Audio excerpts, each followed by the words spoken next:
Est-ce que oza modele ndeko na ngai? Oza modele ngai natuni yo. Est-ce que oza modele ya libota ya Nzambe ye? Est-ce que oza modele ndeko na ngai? Oza modele ngai natuni yo. Est-ce que oza modele hey, ya marchandise ya Nzambe ye? Est-ce que oza modele ndeko na ngai? Oza modele ngai natuni yo. Est-ce que oza modele ya libota ya Nzambe ye? Bien-aimé dans le Seigneur, est-ce que ozali modèle ya libota na Nzambe? Est-ce que oza modèle ya marchandise ya Nzambe? Bien-aimé dans le Seigneur, papa tindinga na lombango, yoka thème kitoko, bien-aimé dans le Seigneur, le modèle du troupeau. Bien-aimé nini papa linga loba? Alobi le modèle du troupeau.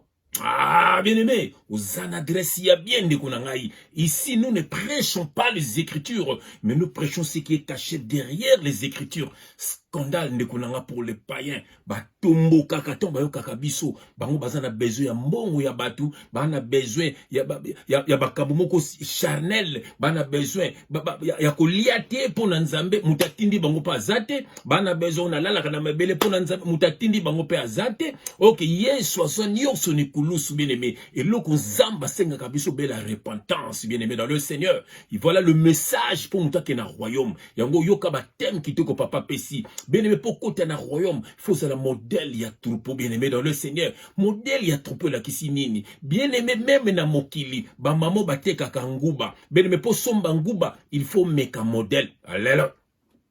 Bien-aimé, il faut meka. O meka na, nous sommes attirer na pona ko meka. Nguba on kitoko, o sombi. Même ata kuanga, pour somba kuanga. O tela non échantillon, voilà. Mon échantillon, ba fungoli mo kuanga mo kitoko. Eh, kuanga kitoko, kuanga pembe boy. Pesanga misato. Voilà. Même bilamba bien-aimé, au romona, batiaka modèle, ba maneke balatiango. Na vitrine, au romona, ba modèle. Tant vous sepeli ne lamba na vitrine, do koti po somba. Bien-aimé dans les seigneurs. Et loko nyonso na mokile, ezaka na modèle. Tant vous moni modèle, yango nde échantillon. Yango nde ko tinda yo ki nde ko somba. Yango ba tuni siko bien-aimé. Et belé a batu baza na mokili. Po ba ya na bonzambe bien-aimé, ba na besoin modèle. Voici la révélation. Baza na besoin modèle. Tant wa tele, gafuna koma loko moto. Po koma modèle ya Christ. Bien-aimé, yango ko tinda moto koma moto na Nzambe. Et ko tinda moto koma mwana na Nzambe. Bien-aimé, est-ce que vous avez un modèle? Est-ce que tango batu batala kayo? Est-ce que bamonaka Yesu? Bamonaka mokili, to bamonaka royaume? Bien-aimé, na moni na bonde la yambo ete to paso la makobinde kunangai na kombo na Jésus Christ, éternel Dieu des armées. Papa, merci na message qui toko papa. Peut être ba no ebele ba bungi nzela, peut être ba infiltrer pe ba koti kati na biso, ba se déguiser pe loko la biso, mais ba sa ba modèle ya troupoté. Papa lo baki toko yeba bango na misala na bango. Tant ba ko sala misala na bango, toko comprendre papa, ata ba se déguisaki, mais ba sala ki ya bisoté. Et c'est na ba tu ebele pe papa ba sa na Nzambe, mais bazaka modèle ya mokili. Yango pe mingi bazoe na bonzambe, bazo landaka bango papa, bazaka lokwa bato mokili, balata lokwa bato mokili, baloba lokwa bato mokili, batambola lokwa bato mokili, misala bango ya bato mokili kaka papa. Yango papa, entourage na bango peka ya bato mokili. Po ete papa, bazana bazwa message ki to côté, bazwa vrai message te ya royaume. Yango tindinga na la musa bandeko ya ngai. So bazaki modèle ya mokili, balonga na modèle ya mokili, bakoma na modèle ya yo, po yoza na modèle ya yo papa. Que le Saint-Esprit parle papa pour l'édification de ton peuple. Message yo et kangola banana yo au nom de Jésus-Christ. Amen. Est-ce qu'osa modèle bien-aimé, osa modèle ngai natuni yo? Est-ce qu'osa modèle ya libota ya Nzambe ye? Est-ce qu'osa modèle, osa modèle ngai natuni yo? Osa modèle ya marchandise ya Nzambe ye? Bien aimé, est-ce que osa modèle? Est-ce que tango batu batala kayo? Est-ce que bayo kaka goût ya Jésus-Christ? Est-ce que tango batu bat monaka yo? Est-ce que ba monaka Jésus-Christ kati na yo? Est-ce que na ilate li na yo? Est-ce que batu ba monaka Jésus-Christ? Est-ce que lolenge na yo? Est-ce que batu ba monaka Jésus-Christ? Bien-aimé, voilà eloko ekotinda mutu à mon royaume des cieux. Bien-aimé dans le Seigneur, bakosa rabino nzamba talaka motema. Bien sûr, version na boyebi yango bien te. Pourquoi nzamba talaka motema? Pour ata yo se déguiser. Nzamba zo tala na motema na yo ke o se déguiser za bisote. Ato latia paras na biso, ato zo sala ki douceur, ato zo lo baso ki ndenge nini. Mais nzamba zo tala motema, azo mona ko zo kosa. Voilà. Voilà. Yango nzamba talaka motema. Po ato zo kosa, ya zo tala motema ko zo kosa. Mais si vous avez le lingue à bana nzamba, atali motema, amoni que oui, eza vrai. Voilà pour nzamba talaka motema. Bien aimé na moto qui na verset na bisa liboso. Bien aimé, déjà na pesi bino mbote mingi na kombo na Yesu Kristu. Bien aimé, nzambe apambola bino bisika nso bino bozwami na kombo na Yesu Kristu. Bien aimé, makambo ya père to yaka mabe. Makambo ya père papa to yaka mabe. Pamba te nzamba za na besoin bana na yeba zonga na bergerie. Bato ebele baza un pied dedans, un pied dehors. Pour na ba faux serviteur de Dieu, musalaka kokosa opoko na royaume faux wa baptême d'eau. Baptême d'eau yon na lobi so confinement. Siko babi 1,5 m. Siko batu bakokota royaume de cieux te po bazo baptême d'eau ezate. Donc batuti bazo kufa siko yawa. Donc ça dit donc po mo bazo baptême d'eau ezate. Ba OK li felo.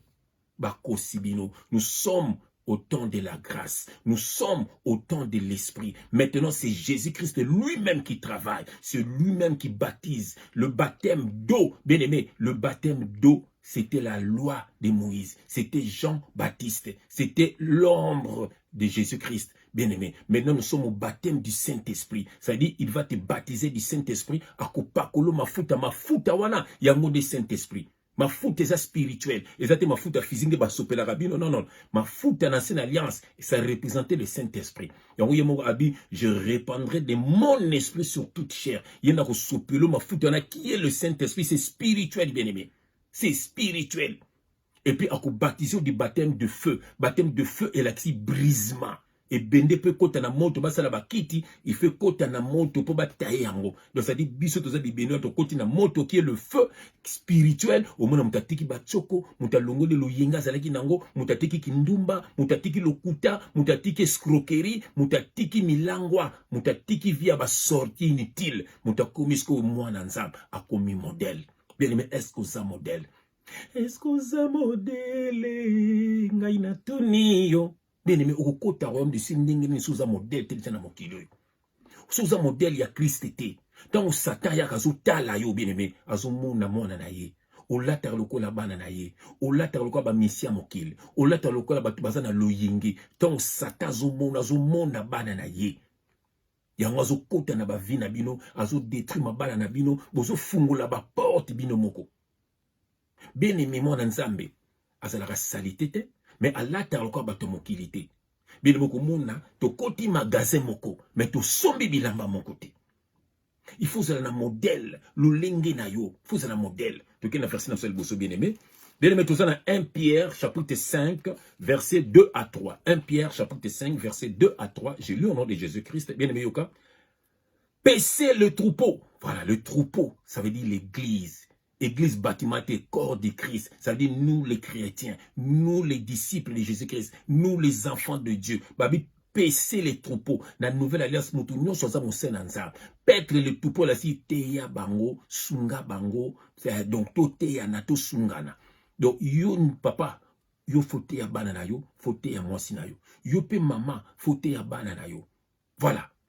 Corps de Christ, baninga na yo. Na bat nzamba ko tsabo kuta na nzela bote bo partager kaka.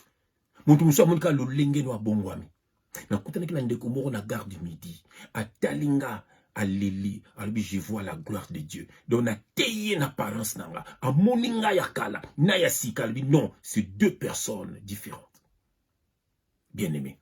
Yoka, paissez le troupeau de Dieu qui est sous votre garde, non par contrainte, mais volontairement, selon Dieu.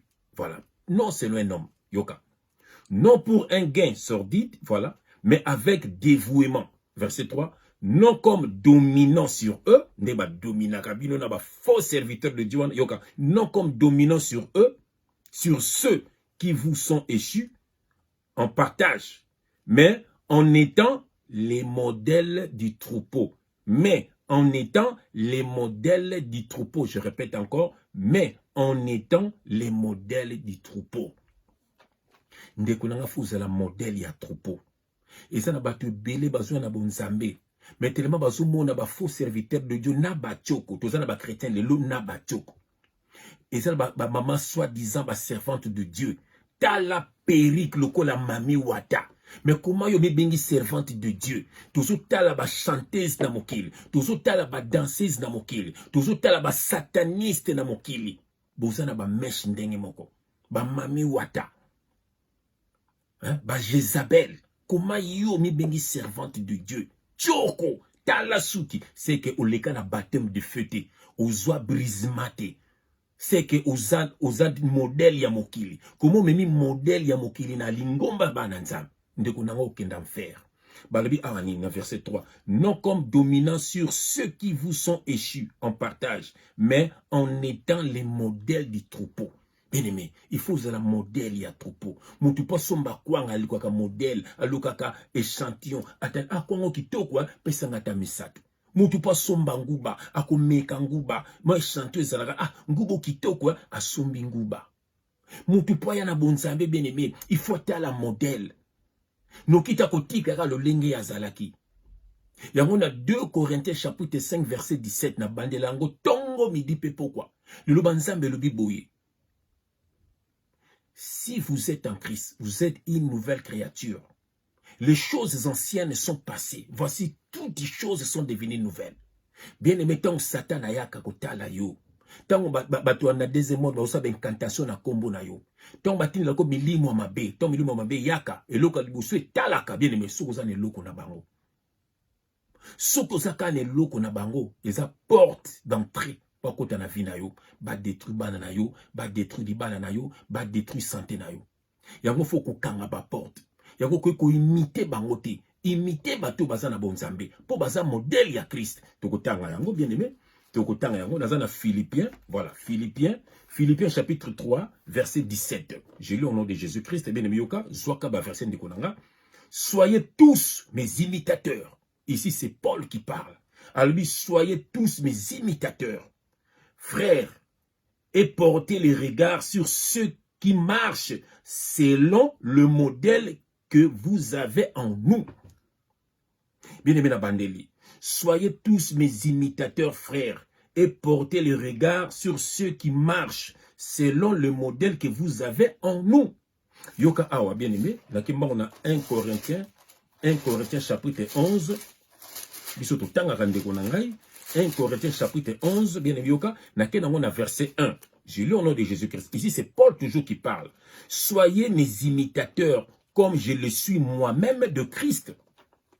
Bien aimé, soyez mes imitateurs, comme je le suis moi-même de Christ. Yango soko talingai, bien aimé. Okumona ba frère nyoso bazananga, ba sœur nyoso bazananga, bien aimé. Ba zwanga lokola modèle na bango. Okumona ba katara suki na bango bien.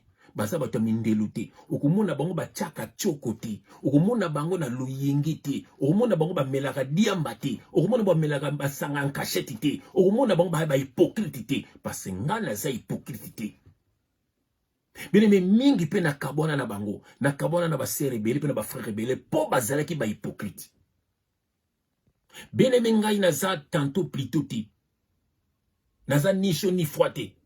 Bien aimé, na tiédité. Na chaud dans le Seigneur. Alors, na chaud. 100% Jésus-Christ et moi. Voilà. Na kabwana kanabatu pour Jésus-Christ. Si tu veux aller en enfer, détache-toi de moi. Voilà. Si tu veux aller en enfer. Na komono na mabe na roteayo. Na komono na mabe na roteayo. Si vous continuez mabe na onde bibelobi, bien aimé, na kobenga 3-4 personnes to teyo.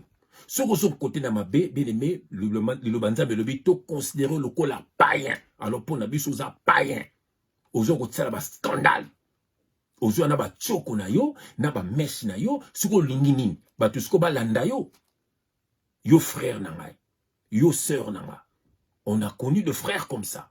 On a connu aussi des sœurs comme ça. Bien aimé to kabwana na bango. Parce que to boy, to kota na compromission. To boy un jour nzamba tu na biso.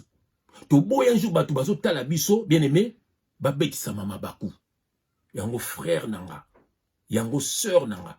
Est-ce que ça modèle ya troupeau? Paul a le bito imité, yendenge ya imita Christ. Donc le frère tangi a imité, le bato ba comment ko imiter? C'est comme ça. Le frère là de ce qu'a imité, les gens bato belé pe ba komi ko imiter. Na zo mona ba commentaire na bino. Ndenge bozo linganga, ndenge bozo linga ba frère nanga na ba sœur nanga. C'est ça la parole. Il faut pas tous à la hypocrite. Il faut tous à la vrai chrétien. Mais te boute la bateau ba kamba kabino soit dans l'église nos bâtiments. Pasteur a tchaka yombo, pasteur a tcha mundelo, pasteur mon a veste serré, pantalon serré, pasteur mon a tcha choko, surtout basina bango. Derrière un grand homme se cache une grande dame. Bien aimé. Bateau bazwa li baku ya komona maman Françoise. Balela. Na kutana na mosali ya nzambe moko. Bien aimé tu kutana na zaki na maman Françoise. Alléluia. Abinanga frère JF, tu es béni. Ça, c'est une servante de Dieu. Ça, c'est la femme d'un serviteur de Dieu. Bien aimé, abandina ko tonga mos na ipa na biso. Abi mos na linka l'église. Mos na linka l'église. Ba pantalon, ba complet, ba veste, ba truc. Abi me, ba mèche. Abi me, mos, frère, tu es béni. Frère nanga. Mongolo kozali bakoya komona ta mwasi ya frère na ngai tangi bangal. Yena bien que ma fille parce que je l'aime, sœur Violaine. Okomona pena mokili ata mokoto luki bina mokilo moni pété. Alors ce qui y a za bongo, ce qui maman Françoise a za bongo, pourquoi yo posa bongo ti? Donc bango de baba na nzambe yoti. Pour bana besoin mokilité, bana besoin ba kolante, bana besoin ba mini jipité, bana besoin ba chokote. Bana besoin ba boucle d'oreille belete ba chinite belete ba parvenite ba banana nzambe baza modèle ya troupeau sunta moni bango zo mona Jésus Christ. Sœur nanga, pourquoi pas toi? Ndeni ni yoza nenge moko na bato bana mokili baso bana mokili. Dieu avait dit désormais vous verrez la différence entre ceux qui me servent et ceux qui ne me servent pas. Il faut différencier ça. Bien aimé, cause infiltré dans katabana nzambe. Yo que lo nzamba lo bien. Bien aimé. Tomo comme la sona souka, ezanga ba malen d'ici. Yo que lo tortanga na 2 Corinthiens. Yo lo tortanga na 2 Corinthiens. J'aime quand je transpire comme ça la gloire de Dieu. Bien aimé, je te transmets cette gloire. Je te transmets. Est-ce que nous se kakama ki na fino e fungwama? Est-ce que vous avez un pied dedans, un pied dehors? Bien aimé, zonga makulmi ba na bon nzambe. Mon kileza na kona tinate. Bien aimé, quitte le monde avant que le monde te quitte. Kokufa na aspect à mokilité. Ok, li fait-le. Nzambe jamais tambola na muto masumu. Sozo refléter mokili. Botela kana ba Facebook. Monde o mokili me komba Jésus Christ na monoko. Panini muto olanda na akosayo. Il faut la briser. Jésus Christ il avait ni beauté ni éclat, mais il était la lumière du monde. Mais botela nga frère Jeff yakala. Ba toko ba spé ma case parce que je reflétais le monde. Combien de doigts benganga nanzela JB JBT combien de bateaux? Mais le loso ba moninga ba mona Paul ba mona Pierre ba mona Philippe ba mona ba apôtre à Christ ba mona Tanguy ba mona Patrick Ena ba mona Reginald ba mona Yenda Eles mon frère ba mona Pierre Mbale alléluia ba mona Lando Pembele Lando Pems. Bien aimé, bah mon frère Alimia. Si vous tombez mon kanani, frère nangai. Tombe mon kanani, sœur nanga. Yoka verset tokotanga, on a 2 Corinthiens chapitre 11, naquel on a verset 13. Yoka l'on a otanga, je lis au nom de Jésus-Christ. Bien aimé, ces hommes-là sont des faux apôtres, des ouvriers trompeurs, déguisés en apôtres de Christ. Balobi déguisé en apôtre de Christ. Bah c'est déguisé le kolabiso. Mais babi, ce sont des faux apôtres. Apôtres à titre. Donc, pasteur ou apôtre ou pasteur. Bisonyo toza ba apôtre. Apôtre lexi disciple. Bisonyo toza ba prophète. Pour nous avoir na munoko moto ya lingi. Nzaba ko ba même munoko ya païen. Bon, mon abino mon président Mobutu makambuto aloba ekokisama. Abi makamba ba pasteur oyo na mone kozo ya na mikoleza ko ya kozala ndongo aloba kyango. Il est l'autre monde nango. Aloba kyango. Makambo mingi Mobutu aloba. Abi aprenga boko lelanga tulelanga chaque jour. Dieu a kotia même mboa aloba. Ongo matabisi mboa landi okini biso wana. Mboa sali ko matabiste. Au mona ka biso onzo ke sala ki accident. Bien-aimé dans le Seigneur. Au moni baza déguisé. Ils ont battu baza déguisé. Mais comme on a bango botela na ba réseaux sociaux, ba bi mana basia batu, bazo singa batu ba mbongo, ezala papa na yo, ezala mama na yo, ezala yaya na yo, ezala camarade na yo, ezala so cousin to non ko to nani, soka zaka na église bâtiment, soka singa batu ka dim, bien-aimé ana semence ya bana na satana, race de vipères. Na bonzambe mbongo ezab loka mokili. Tout ce qui est charnel, Dieu n'est pas là-dedans. Tout est spirituel na bonzambe. Pourquoi tu as des cieux et c'est un bon côté et songa aux la modèle au tika nyonso. Voilà le réseau. C'est que Dieu nous demande, c'est l'abandon du péché, frère nanga. C'est l'abandon du péché, sœur nanga. Pour refléter mon qualité. Zala moi nanzam. Bien mais bon zambe bou. Nzamba ko zwa soin na yo. Ako zwa soin li bala na yo. Ako zwa soin li bota na yo. Est-ce que quand même ko fungolango. Soko za deux pieds dedans. Bien mais biso to vivra coup céleste. Et puis so li kambezo nzamba zo azo e biso li kambezo ya. Olali po loti. Pourquoi pas toi? Parce que tu es un pied dedans, un pied dehors. Yango saka ma campagne charnel, il faut pesa ba mbongo na yo, il faut la banzala, et le bata lando pembele, on a la na mabele, nana wa tindi yo. Pourquoi? Parce que tu es charnel.